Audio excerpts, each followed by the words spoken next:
Okay, so Allie has a question. She says, I'm having birth bag decision paralysis. You prefer the toolbox setup, right? Any input on resuc-a-cradle? Ooh, great questions. We've just decided to do a birth bag series on YouTube, so there'll be more info coming. I know that up in the Midwest, people are loving that multicolored duffel bag with like the 4 zippers on the top. I don't remember what it's called. We're going to try to get them to come to conference this year. I know some folks really love the suitcase, rolling suitcase. I did love the toolbox model. You know, either Home Depot or Lowe's has those stackable toolbox containers. And the reason I love that is because I've done births in a lot of really like increment weather places where like you're unloading or loading in snow or rain or hail or sleet or something. And so I didn't want fabric bags. I always want those hard plastic bags so that, and also the big wheels, because I wheel through muddy farms and stuff. You know, I used to do births in Oregon and stuff like that, like backwoods. So I really liked the hard solid boxes.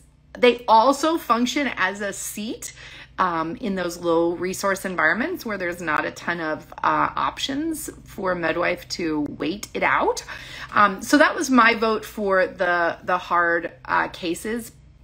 But I know a lot of people really love their backpack or duffel bag setups. I love the idea of cleaning and wiping toolboxes.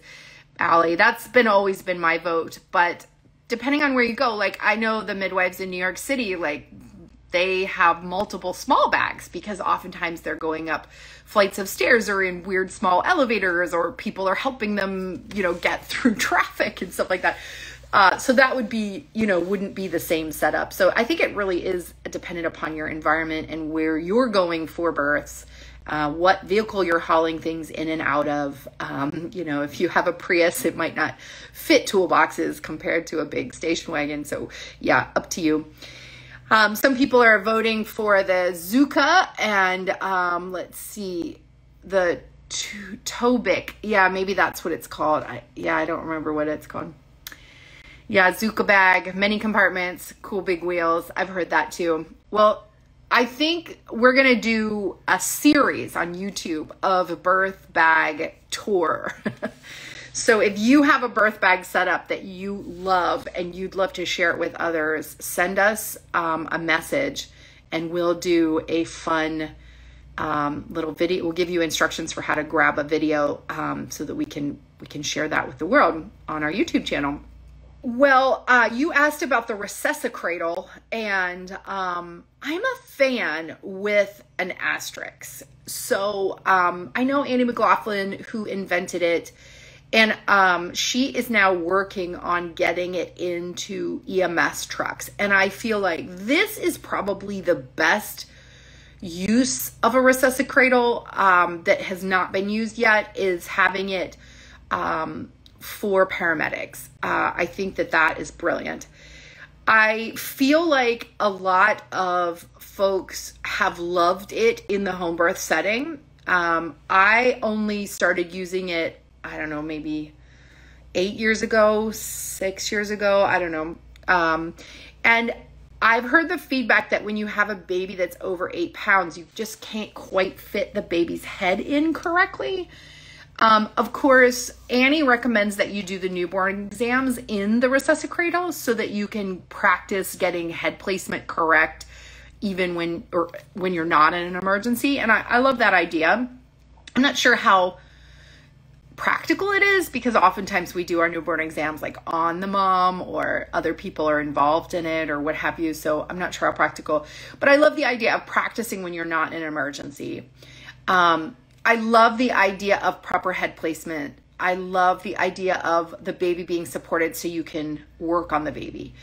But just from my own experience, sometimes we're doing a resuscitation like over mom's shoulder in the tub, and it just takes so many more hands to stabilize the resuc-a-cradle, stabilize the baby, stabilize the ambu bag or NEOT, and it's more than I feel like we need a lot of times. And so I love that people have it. I love they carry it. I see the challenge between the regular practice and yet the inefficiency of it for just those simple resuscitations or those simple few breaths. So yeah, I feel like I have that continued struggle there. It's like, yes, I'm supportive with an asterisk.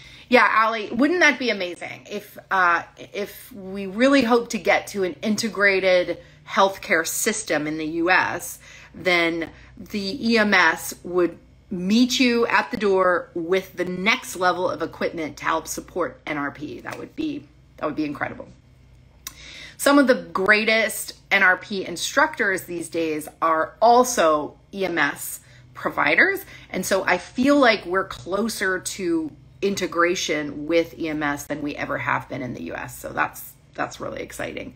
If you haven't yet, I highly recommend the episode I did on the podcast with a California midwifery team who has created an approved NRP training curriculum taught by midwives. And I thought that was an incredible interview. They're doing amazing things. And now they're hoping to teach other midwives their curriculum so that you can orient and teach every graduating class of NRP people how to enter a home birth scene and what to do to be helpful. So it's a really great episode.